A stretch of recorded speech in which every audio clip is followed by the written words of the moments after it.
Hello दोस्तों, आप सबका स्वागत है। खैर मकदम है उर्दू क्लासेज में। जैसा कि आप लोगों को मालूम है कि आप लोग बोले थे कमेंट बॉक्स में कि क्लास 12th का उर्दू आप स्टार्ट कीजिए, तो आज जो है क्लास 12th का उर्दू हम स्टार्ट करने जा रहे हैं। ठीक है, तो बुक से पढ़ाने जा रहे हैं। तो चलिए, बुक में पहला है खाका नेगारी, तो खाका नेगारी को पढ़ा जाए। तो दोस्तों देखिए, यहाँ पे है खाका नेगारी। ठीक है, खाका नेगारी है तो सबसे पहले जानेंगे खाका नेगारी किसे कहते हैं। क्लास 12th का पहला चैप्टर है आपका खाका। ठीक है, तो सबसे पहले खाका है तो खाका के बारे में जानना जरूरी है, खाका क्या होता है। उसके बाद आपका है, उसके बाद मिर्जा फरहतुल्लाह बेग, नजीर अहमद की कहानी वगैरह ये सब है ना। तो ये हम लोग जाने कि ये खाका क्या होता है। देखिए, एक एक लाइन समझते हैं हम लोग। यह लिखा हुआ है, किसी शख्सियत की तहरीरी तस्वीर कशी ही खाका निगारी है। कहने का मतलब है कि कोई शख्स है, कोई आदमी है, उसकी तहरीरी तस्वीर कशी। तहरीर का मतलब होता है लिखना। ठीक है, लिख करके उसके बारे में बयान कर देना ही वो खाका निगारी कहलाता है। ये तस्वीर संजीदा, मुतय्यन और जरीफाना रंग की हो सकती है। ये कई रंग के हो सकती है, या तो संजीदा भी हो सकती है, मुतय्यन भी हो सकती है, जरीफाना भी हो सकती है, कई रंग की हो सकती है। इसकी वजह से खाकों को इसकी वजह से खाकों की नई नई किस्में बनती है। ठीक है, इसकी वजह से ये खाकों की क्या, तो नई नई किस्में बनती है। आमतौर से ये बात देखने में आती है कि खाका निगार शख्सियत की नक्शो निगाह वाजा करते हुए जरा सी दिल लगी से बाज नहीं आता। इसी तरह अक्सर व बेशतर खाके कहीं ना कहीं जरीफाना रंग लिए होते हैं। ठीक है, यहां तक बताया गया है कि खाका निगार जो होते हैं, खाका को लिखने वाले जो होते हैं, वो देखा जाए तो किसी शख्सियत के नक्शो निगार को वाजा करते हैं, उनके बारे में बयान करते हैं। ठीक है, कि वो कैसे थे, क्या थे, उसी के बारे में ये क्या किया जाता है, बयान किया जाता है। अक्सर और बेशतर देखा जाए तो कैसा रंग का खाका होता है, तो जरीफाना रंग का खाका होता है। ठीक है, फिर आगे शायद इसीलिए खाका पुराना मुहावरा बना। हालांकि ऐसी बात बिल्कुल नहीं। अच्छी खासी तादाद में ऐसे खाके मौजूद है जो निहायत संजीदा या आलिमाना है। ठीक है, यहाँ पे बताया गया है कि खाका जो है, अच्छी खासी तादाद में ऐसे खाकों के मौजूद हैं जो निहायत संजीदा भी होते हैं और आलिमाना भी होते हैं। ठीक है, इससे ये नतीजा अखज किया जा सकता है कि खाके हर तरह से लिखे जा सकते हैं। अब यहां तक समझिए कि खाका को हर तरह से लिखे जा सकते हैं, वो आजाद है खाका। ठीक है, वो जैसे चाहे वैसे हम खाका के बारे में बयान कर सकते हैं, लिख सकते हैं, है ना। उसी को हम खाका कहते हैं। फिर अगला है, बताया गया है कि उर्दू की अदबी तारीख पर गौर करे तो महसूस होगा कि नाविल, अफसाने, तज़किरे और दास्तानों के साथ साथ मसनवियों के कालिब में भी खाकों के बेहतरीन अज्जा मौजूद है।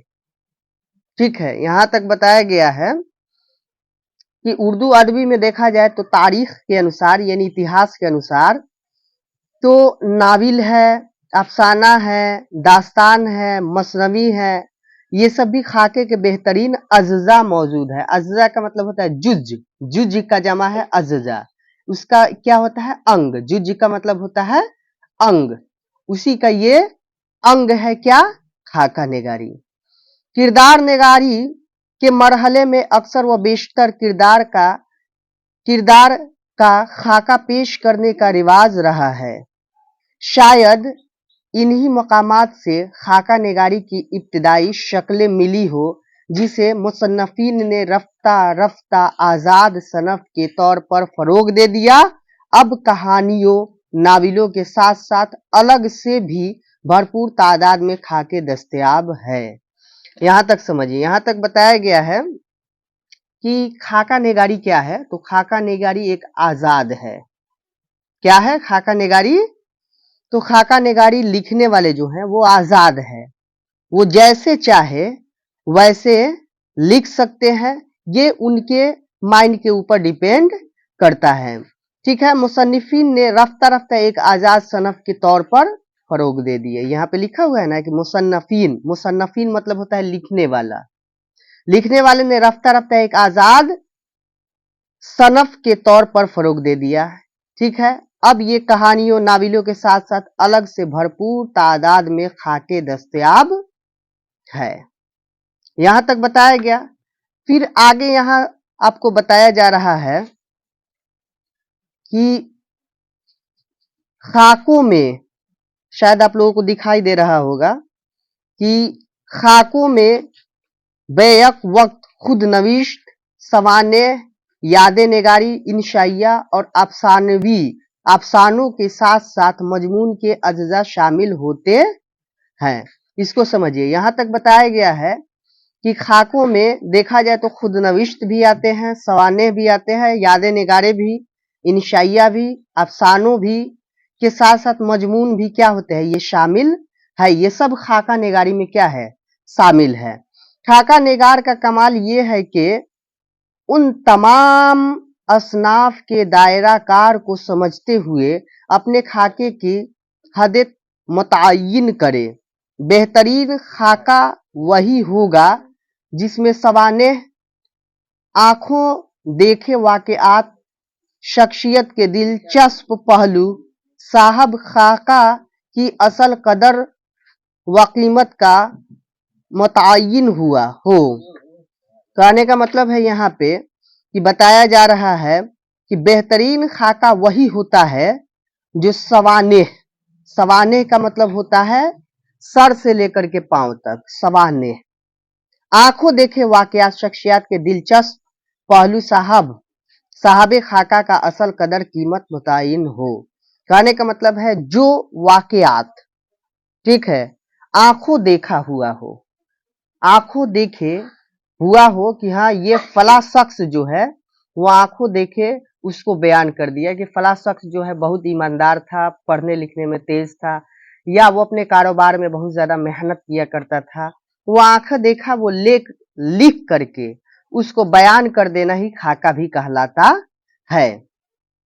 फिर अगर आगे दिया है, अगर खाका निगारी उन तमाम हिस्सों में तवाजन कायम नहीं रह पाता तो उसका कामयाबी पर सवालिया निशान लग जाता है, लग जाएगा, है ना। इसमें यह बताया गया है कि सवालिया निशान लग जाएगा। खाका निगार अगर वाकयात की खतौनी जमा कर दे तब भी वह अच्छा खाका नहीं कहा जाएगा। साहबे खाका की जिंदगी मुश्किलात बयान करने में अगर पढ़ने वालों को रुलाता ही रह जाए तब भी वह अच्छा खाका का नहीं होगा। ठीक है, यहां तक बताया गया है। अब ये बताया गया है कि अच्छा खाका जो निगार है वो ऐसा नहीं है कि वो कहे कि अपने बयान में केवल रुलाने वाली बात को ही बयान कर दे, तो वो भी अच्छा खाका नहीं है। खाका का मतलब हुआ कि सब चीज मिक्स होना चाहिए उसमें, है ना। जरीफाना, आलिमाना, ये सब चीज उसमें क्या होना चाहिए, मिक्स होना चाहिए। फिर आगे बताया गया है कि अच्छा खाका नहीं कहा जाएगा। ठीक है, फिर आगे बताया गया है कि साहब खाका की जिंदगी की मुश्किलात बयान करने में अगर पढ़ने वालों को रुलाता ही रह जाएगा तब भी वह अच्छा खाका नहीं होगा। खाके में इतनी रंग आमेजी कर दी जाएगी कि पढ़ने वाला हंसते हंसते बेदम हो जाए तब भी खाका निगारी का जुमला फ्राइज अदा नहीं होंगे। ये भी बताया गया है, ध्यान दीजिए। अब ऐसा नहीं कि खाका निगारी में केवल रुलाता ही आदमी रह जाए, कि किसी की मतलब गम भरी जिंदगी को लिख देना ये भी खाका नहीं है, या किसी की खुशी भरी जिंदगी को लिख देना ये भी खाका नहीं है। बल्कि खाका निगारी में हर किस्म की आलिमाना, है ना, संजीदा ये सब मौजूद होनी चाहिए, तब वो खाका होगा। ऐसा नहीं कि खुशी है तो खुशी के बारे में केवल लिख दिए तो वो हो गया, नहीं, ऐसा नहीं होता है ना। खाका निगार अगर उन तमाम मरहलों में माहिराना तवाज़न कायम कर दे तो वह खाका बेमिसाल माना जाएगा, बेमिसाल माना जाएगा। कह रहा है कि खाका निगार अगर उन तमाम मरहलों में माहिराना तवाज़न कायम कर दे तो वह खाका क्या माना जाएगा, बेमिसाल माना जाएगा। उर्दू में खतूत बताया गया इसमें आगे कि उर्दू में खतूत गालिब और आबे हयात में शख्सियात के ताल्लुक से ऐसे नस्र पारे मिलते हैं जिन्हें खाकों के सिलसिले से इब्तिदाई तहरीर तसव्वुर करना चाहिए। फिर बताया गया कि मिर्जा फरहतुल्लाह बेग ने अपने उस्ताद डिप्टी नजीर अहमद का खाका डॉक्टर नजीर अहमद की कहानी कुछ मेरी और कुछ उनकी जुबानी के उन्वान से लिखा, जिसे खाका निगारी की तारीख में शाह का तसव्वुर किया जाता है। यहां तक समझिए। यहां तक बताया गया है कि मिर्जा फरहतुल्लाह बेग जो है वो डिप्टी नजीर अहमद इनके क्या थे, तो उस्ताद थे, है ना। तो अपने उस्ताद के बारे में वो खाका निगारी लिखे हैं, उनके बारे में बताए हैं कि वो कैसे थे, क्या थे, है ना। उन्हीं को ये लिख करके ये उनकी तस्वीर कशी किए हैं। कौन, तो ये मिर्जा फरहतुल्लाह बेग। तो यहाँ से क्वेश्चन भी आता है, याद रखिएगा कि मिर्जा फरहतुल्लाह बेग के उस्ताद कौन है, तो आपको बताना है कि मिर्जा फरहतुल्लाह बेग के उस्ताद डॉक्टर नजीर अहमद हैं। और फिर आगे देखा जाए, रशीद अहमद सिद्दीकी ने आलमाना और संजीदा खाकों की मुस्तहिक्म रवायत कायम की। अशरफ सबूही और शाहिद अहमद दहलवी ने बाज़ाब्ता खाके लिखे, है ना। कौन कौन खाके लिखे, तो अशरफ सबूही और शाहिद अहमद दहलवी ने बाज़ाब्ता खाका लिखे हैं। फिर आगे ज़राफ़त निगारों और अफसाना निगारों ने सरगर्मी से खाका निगारी की तरफ तोज़ा दी, ठीक है। इस सनफ के मकबूल बनाने में उनकी वाकई खिदमात है। मज़ाह निगारों में शौकत थानवी, यूसुफ नाजिम, मुजतनब्बा हुसैन और अहमद जमाल पाशा, अफसाना निगारों में असमत चगताई और मंटू बेहतरीन खाके लिखे हैं। तो आपसे पूछा जाएगा खाका किसे कहते हैं, तो आपको बताना है कि खाका उसे कहते हैं जिसकी किसी शख्सियत की तहरीर तस्वीर कशी को ही हम क्या कहते हैं, खाका कहते हैं। और खाका निगारी में खाका को आगे बढ़ाने वालों में कौन कौन है, तो बहुत सारे हैं, है ना। असमत चगताई है, अहमद जमाल पाशा है, मुजतनब्बा हुसैन है, ये सब मंटू है, ये बेहतरीन खाके लिखे हैं। अब आम तौर पर अदीबों और शायरों या बहुत मशहूर शख्सियात के ही खाके लिखे जाते हैं। अब जो है पहले जो था कि खाका लिखा जाता था, अब ये खाका लिखने का रवाज धीरे धीरे क्या हुआ, कम होते जा रहा है। तो चलिए हम लोग आगे अब हम लोग देखते हैं मिर्जा फरहतुल्लाह बेग के बारे में, जो कि लिखे हुए हैं डिप्टी नजीर अहमद के बारे में। तो देखिए यहाँ पे मिर्जा फरहतुल्लाह बेग, ठीक है, उसके बारे में हम लोग पढ़ेंगे। याद रखिएगा आप लोग कि यहां से क्वेश्चन जो पूछता है, हर साल पूछता है, बिहार बोर्ड क्लास 12 का जो है वो हर बार यहां से क्वेश्चन पूछा जाता है, इसलिए इसको ध्यान से पढ़ा जाए। मिर्जा फरहतुल्लाह बेग, नाम है इनका मिर्जा फरहतुल्लाह बेग, और ये मुसन्निफ है किसके, तो नजीर अहमद की कहानी के। तो खैर वो भी पढ़ा जाएगा, मिर्जा फरहतुल्लाह बेग के बारे में पढ़ लिया जाए, ठीक है। तो मिर्जा फरहतुल्लाह बेग के बारे में पढ़ लिया जाए।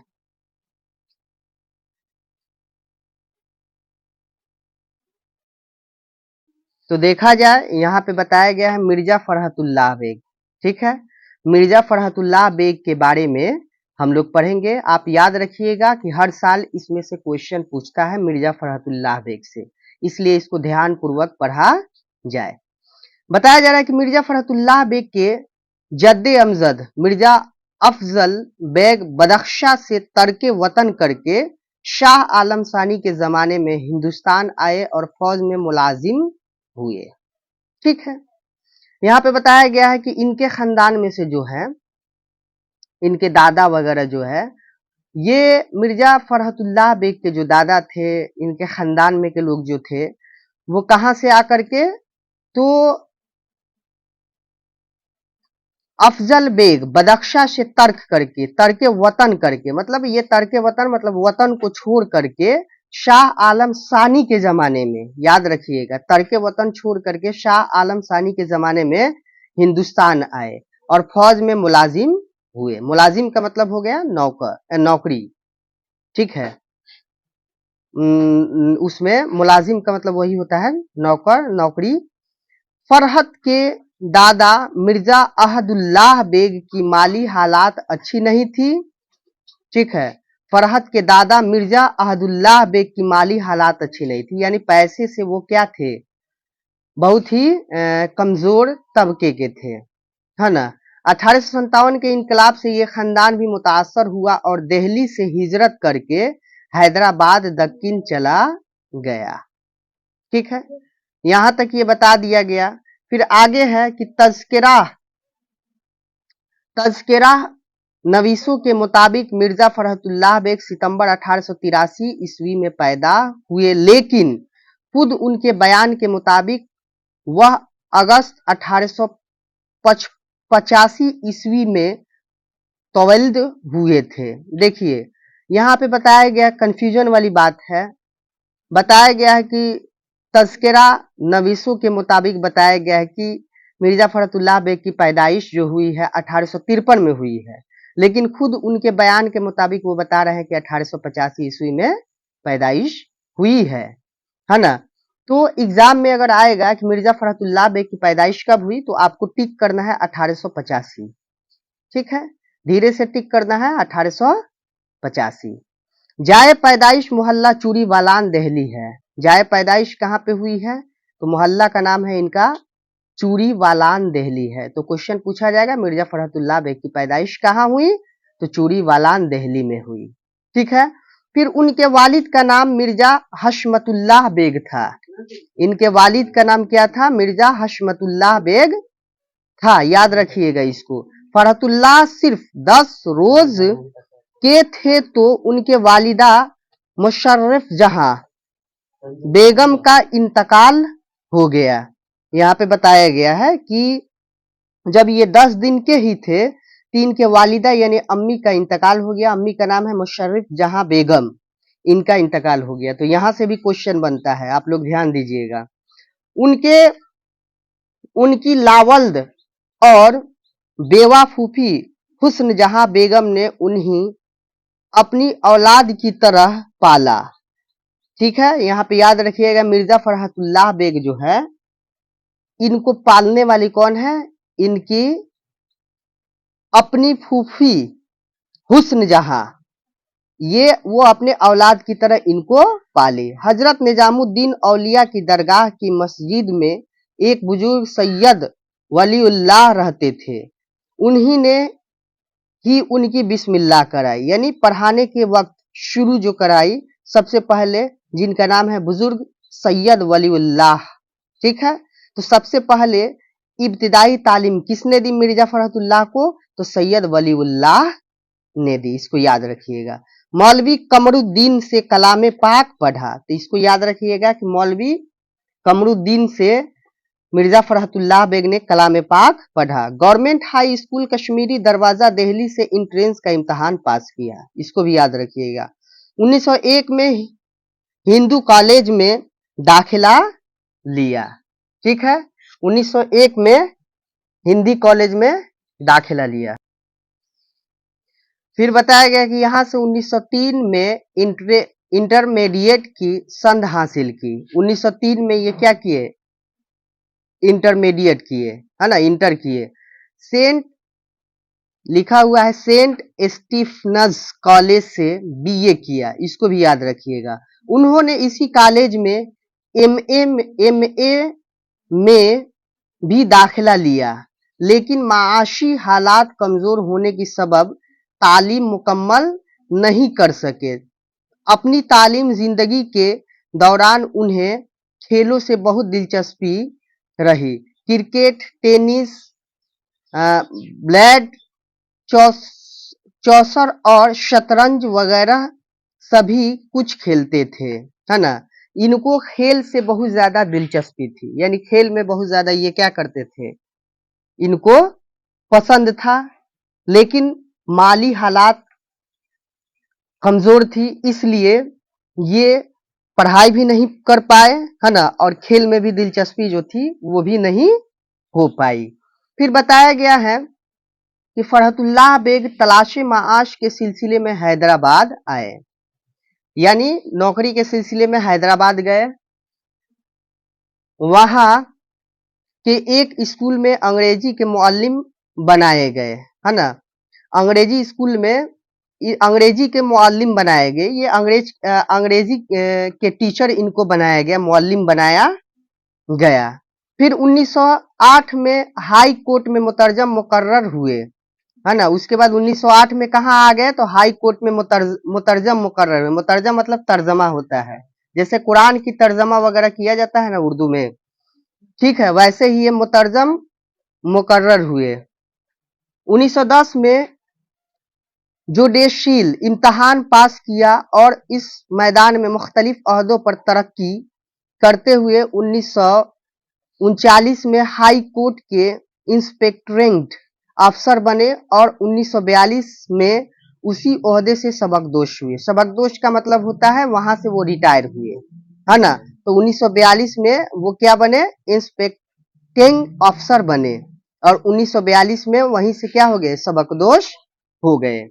फिर आगे बताया गया है कि मिर्जा फरहतुल्लाह बेग की शादी अगस्त 1908 में उनके चचा साजिद बेग की लड़की नसीमा सुल्ताना से हुई। इसको याद रखिएगा, इनकी शादी 1908 ईस्वी में सुल्ताना बेग यानी नसीमा सुल्ताना बेग से हुई। उनके इंतकाल के बाद दूसरा निकाह पहली बीवी के बहन हमीदा सुल्ताना से हुआ, और जब इनकी नसीमा सुल्ताना इंतकाल कर गई तो उन्हीं की बहन हमीदा सुल्ताना से इनकी शादी दूसरी हुई। फरहतुल्लाह बेग का इंतकाल 27 अप्रैल 1947 को बाअर्ज़े कलब हुआ, और यहाँ पे बताया गया है कि और की जेल के करीबी कब्रिस्तान सराए इलाही चमन में सुर्दे खाक हुए, यानी यहाँ पे उनकी क्या हुई, दफन हुई, है ना। यहाँ पे वो क्या हुए, दफन हुए। फिर आगे बताया जा रहा है, यहाँ पे बताया गया है कि सुपुर्दे खाक हुए। मिर्जा साहब ने मजामीन लिखे। मजामीन मतलब होता है मजमून का जमा। मजमून का जमा क्या है, मजामीन है ना। तो मिर्जा साहब ने मजामीन लिखे, अदीबों के हालात कल में बंद किए, शायरी में भी की, लेकिन उनकी शोहरत का असल दारोमदार उनके बेमिसाल खाके डॉक्टर नजीर अहमद की कहानी कुछ मेरी और कुछ उनकी जुबानी पर मुनहसर है। देखिए, ये मजामीन वगैरह भी लिखे मिर्जा फरहतुल्लाह बेग, लेकिन उसमें सफल नहीं हुए। तब जाकर के वो अपने उस्ताद पे एक खाका लिखे, उस्ताद के बारे में जो खाका लिखे, जिसका नाम है नजीर अहमद की कहानी कुछ मेरी कुछ उनकी जुबानी, जो कि हम लोग अभी पढ़ेंगे, वो लिखे। तो उसी से ये क्या हो गए, मशहूर हो गए। ये खाका पहली मर्तबा अंजुमन तरक्की उर्दू अहद की रिसाले उर्दुए शुमारे जुलाई 1927 में तबाह हुआ। ये कब छपा, तो 1927 में छपा। कहां से, तो उर्दू के शुमारे जुलाई में 1927 में तबाह हुआ, यानी छपा। ये खाका न सिर्फ उनका बल्कि उर्दू के बेहतरीन खाकों में एक है ना। दिल्ली का एक यादगार मुशायरा और फूल वालों की सैर भी उनकी यादगार तहरीरी है। इसको भी याद रखिएगा आप लोग। उनके मजामीन फरहत के नाम से 7 जिल्दों में तबाह हुए, ये भी याद रखिएगा। मजामीन फरहत के नाम से 7 जिल्दों में क्या हुए, तबाह हुए, छपे। उनकी देगर किताबों में इंशा, दीवाने यकीन, दीवाने नजीर, मेरी दास्तान और मेरी शायरी अहम है। अब आगे हम लोग पढ़ते हैं। देखिए यहाँ पे अब मिर्जा फरहतुल्लाह बेग जो लिखे हैं नजीर अहमद की कहानी, उसी के बारे में हम लोग क्या कर रहे हैं, यहाँ पढ़ने जा रहे हैं। लिखा हुआ है नजीर अहमद की कहानी। तो आपसे क्वेश्चन पूछा जाएगा, बोर्ड में क्वेश्चन ये पूछा भी है कि मिर्जा फरहतुल्लाह बेग का खाका का नाम क्या है। तो आपको बताना है नजीर अहमद की कहानी, कुछ मेरी कुछ उनकी जुबानी, जो कि ये लिखा हुआ है, पढ़ेंगे हम लोग। यहाँ पे है, मैं और मियाँ दानी 11:30 बजे मदरसा से आए, खाना वाना खाया, सबक का मुताला किया और 1 बजे निकल खड़े हुए। मकान का तो पता पूछाते 1:30 में 5 मिनट थे कि मौलवी साहब के दरवाजे पर जा धमके। दरवाजे की एक चौकी पर मैं और दूसरी पर मियाँ दानी डट गए। सामने ही कमरा था। बीचमारी रस्सी हाथ में लिए औंघ रही थी। कभी कभी रस्सी को एक आध झटका दे देती थी। कमरे के अंदर मौलवी साहब थे, लेकिन दरवाजा बंद था, इसलिए दिखाई न देते थे। अब ये ख्याल हुआ कि ये मौलवी साहब ही का मकान है या किसी दूसरे का। अंदर जनाना तो नहीं है।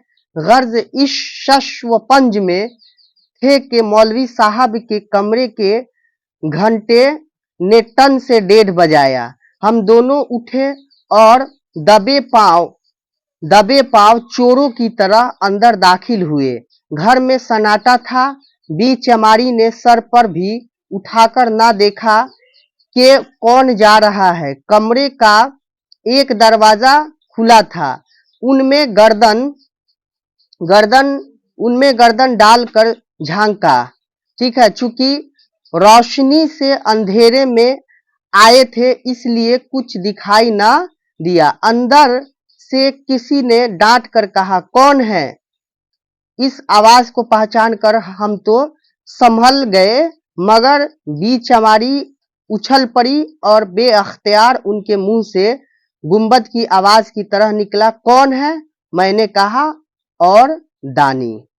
ठीक है, यहां तक ये बताया गया है कि नजीर अहमद के घर कौन गए, तो मियाँ दानी गए और मिर्जा फरहतुल्लाह गए। ठीक है, जाने के बाद वहां पे पढ़ने के लिए बैठे। 1:30 बजे से उन लोगों का ट्यूशन था। तो मियाँ दानी और फिर मिर्जा फरहतुल्लाह बेग मौलवी साहब के घर गए पढ़ने के लिए। ठीक है, वहां जा करके आहिस्ता से बैठे। 1:30 बजने की घंटी लगी तो वो लोग क्या किए, तो धीरे से चोर की तरह चुपके से धीरे धीरे जा करके मौलवी साहब के कमरा में जा करके देखे, है ना। तो वो उधर से चिल्लाए कि कौन है ना। यहां तक ये बताया गया है। फिर कहा इसमें कि मैंने कहा, मैं और दानी हूं। कौन बोले? मिर्जा फरहतुल्लाह बेग ने कहे कि मैं और दानी हूं मौलवी साहब। ठीक है, फिर इसके बाद क्या होता है देखा जाए। मौलवी साहब ने कहा, आओ बेटा अंदर आओ। मौलवी साहब फौरन पलंग पर उठ बैठे और तोहमद को संभालते हुए नीचे उतर आए। पूछा, क्या पढ़ते हो? हमने किताब पेश की। थोड़ी देर उलट पुलट कर देखते रहे। उसके बाद कहा, भाई एक किताब मेरे लिए भी लेते आना। हमने अपनी एक किताब उनको दे दी और दूसरी से दोनों ने मिलकर काम निकाला। कब पढ़ाया और कब किस तरह पढ़ाया उसका मैं आइंदा जिक्र करूंगा। हाँ, ये जरूरी है कि जब पढ़कर उठे तो सब कुछ याद था, मगर दिमाग पर किसी किस्म का बार न था। खुशी खुशी घर आए, चलो अल्लाह दे और बंदे ले। यहाँ पे ये बताया गया है कि मौलवी साहब के पास ये लोग पढ़ने गए। ठीक है, तो मौलवी साहब के पास पढ़ने गए तो मौलवी साहब ने इतनी बेहतरीन तरीका से समझाया कि इनको सारा क्या हो गया, समझ में आ गया। फिर आगे बताया जा रहा है कि हमने भी कॉलेज में मौलवी साहब के तारीफों के पुल बांध दिए। यहाँ तक कि ये आवाज हिंदू कॉलेज तलबा के कान में भी पहुंची। वहां के एक तालिबे इल्म मिस्टर रजा के दिल में गुदगुदी उठी। वह आए, हमसे मिले और कहा, भाई मैं भी तुम्हारे साथ चलूं। मौलवी साहब इनकार तो न करेंगे। हमने कहा चलो और जरूर चलो, मौलवी साहब का क्या बिगड़ता है, 2 को ना पढ़ाया 3 को पढ़ाया। उन्होंने कहा नहीं, पहले मौलवी साहब से पूछ लो। हमने कहा यार चलो भी, अगर उन्होंने कुछ कहा तो हमारा जिम्मा। वह राजी न हुए और यही कहा कि पहले पूछ लो। उस अरसे में हमारे हिम्मत मौलवी साहब के सामने बहुत बढ़ गई थी। दूसरे दिन जाते ही रजा का जिक्र किया। उन्होंने कहा लेते क्यों नहीं आए। हमने कहा वह जरा शर्मीले हैं, बगैर इजाजत नहीं आना चाहते। ठीक है, उन्होंने कहा। तो यहाँ तक बताया गया है, ध्यान से सुनिएगा, यहाँ तक बताया गया है कि मौलवी साहब इतनी बेहतरीन तरीका से मिर्जा फरहतुल्लाह बेग और मियां दानी को पढ़ाए कि उनको समझ में आ गया। तो वो लोग जा करके हिंदू कॉलेज में भी क्या किए, ये तारीफ किए उनकी, मौलवी साहब को, कि वो बहुत बेहतरीन पढ़ाते हैं, इतनी बेहतरीन कि हम लोगों को तुरंत समझ में आ जाती है। तो ये बात सुन करके मिस्टर रजा एक नाम है, ठीक है, मिस्टर रजा को दिल में ये उत्साह जगी कि हम भी जाकर के उस मौलवी साहब से पढ़े ताकि हम भी कामयाब हो सके। फिर आगे, तालिबे इल्म शर्मीला हुआ और डूबा। खैर कल जरूर साथ लाना, जरा उनका भी रंग देख लूं। शाम को वापसी के वक्त जाते जाते फराश खाने में हमने रजा को मौलवी साहब का इजाजतनामा पहुंचा दिया और कह दिया कि भाई पूरे 1:30 बजे पहुंच जाना, वरना अंदर घुसना ना मिलेगा। दूसरे दिन जो हम पहुंचे तो वह पहले ही से दरवाजे पर ढाई दिए बैठे थे। ठीक 1:30 बजे हम अंदर दाखिल हुए। मौलवी साहब हमको देखते ही पलंग पर उठ बैठे और कहा लाओ किताब। हमने किताब ताक पर से उतार उनके हाथ में दी और वह किताब लेते लेते नीचे आ बैठे और कहा अच्छा ये है मियां रजा। बेचारे रजा ने गर्दन झुकाकर कहा जी हाँ। मौलवी साहब ने कहा अच्छा भाई शुरू करो। हमारे पढ़ने का ये तरीका था कि एक रोज मैं पढ़ता था, दूसरे रोज मियां दानी। अब उसको हमारी शरारत कहूं या महज इत्तफाक, हम दोनों चुपके बैठे रहे। जब इसी खामोशी से तौल खींचा तो मौलवी साहब ने कहा अरे भाई आज तुम पढ़ते क्यों नहीं, क्या मुंह में घुंघुनिया भर आए हो। अच्छा मियां रजा तो तो तुम ही शुरू करो। रजा ने सफहा पूछा और पढ़ना शुरू किया। अगर एराब की गलतियां मुझसे कम की तो नजम को नसर मियां दानी से ज्यादा बना दिया। एक आध शेर तक मौलवी साहब पहुंचे, साहब चिपके सुनते रहे।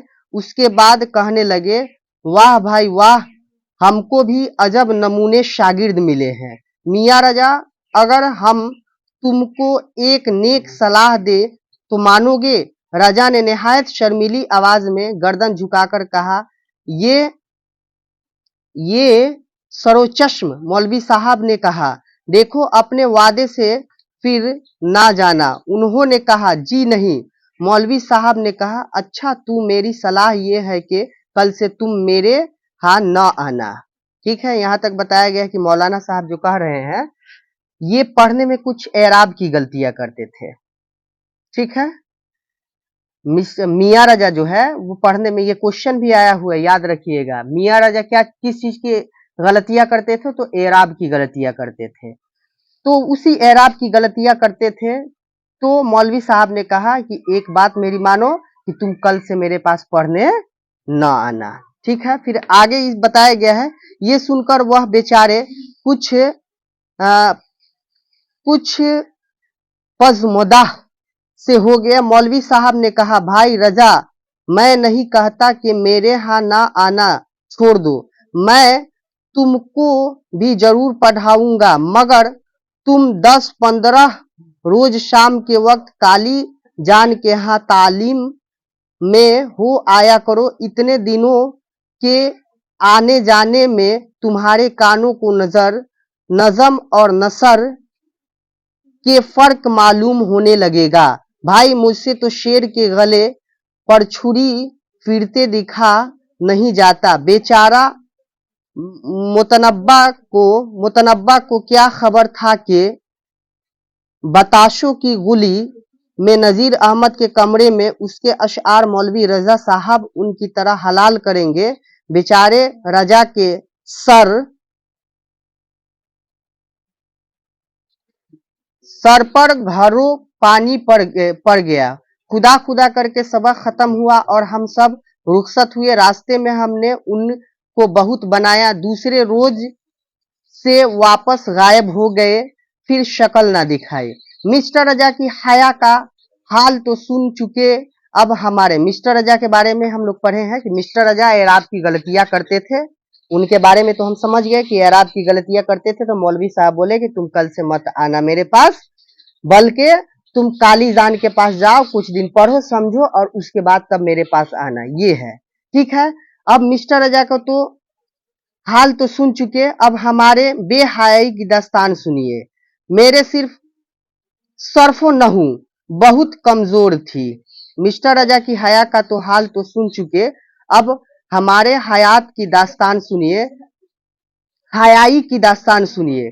मेरी सिर्फ सरफो नहू बहुत कमजोर थी, और कमजोर क्यों ना होती, किए शुरू किए हुए के दिन हो गए, कई दिन हो गए थे। एराब में हमेशा गलतियां करता था, नसर को संभाल लेता था मगर नजम में वक्त पड़ती थी। शेर खुद भी कहता था दूसरों के हजारों शेर याद थे, इसलिए शेर को तख्ती से गिरने ना देता था। मियां दानी की हालत उसके बिल्कुल बरअक्स थी। वह एराब की गलती ना करते थे मगर कौन? मियां दानी एराब की गलतियां ना करते थे मगर एराब की गलती ना करते थे मगर शेर को नस्र कर देते थे। इसको याद रखिएगा, शेर को कौन नस्र कर देते थे? तो मियां दानी कर देते थे, ठीक है। मियां दानी करते सकते तो क्या झटके पड़ जाते थे मौलवी साहब। हम दोनों को पढ़ने से बहुत यहाँ पे मिट गया है शायद, पढ़ने से बहुत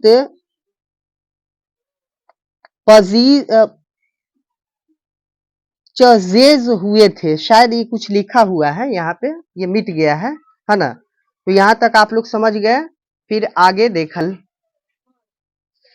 एक दिन ये हुआ कि मेरे पढ़ने की बारी थी। मैंने एक शेर पढ़ा, मालूम नहीं कहा कि एराब कहाँ लगा गया। मौलवी साहब ने कहा है क्या पढ़ा? मैं समझा कि एराब में कहीं गलती जरूर हुई। तमाम एराब बदलकर शेर मौजू कर दिया। उन्होंने फिर बड़े जोर से हु की, हमने फिर एराब बदल दिए।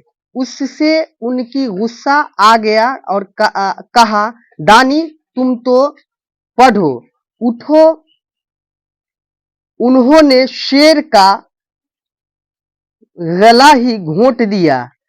खासे भले चूंके शेर को नस्र बना दिया। अब क्या था, मौलवी साहब का पारा 110 डिग्री पर चढ़ गया।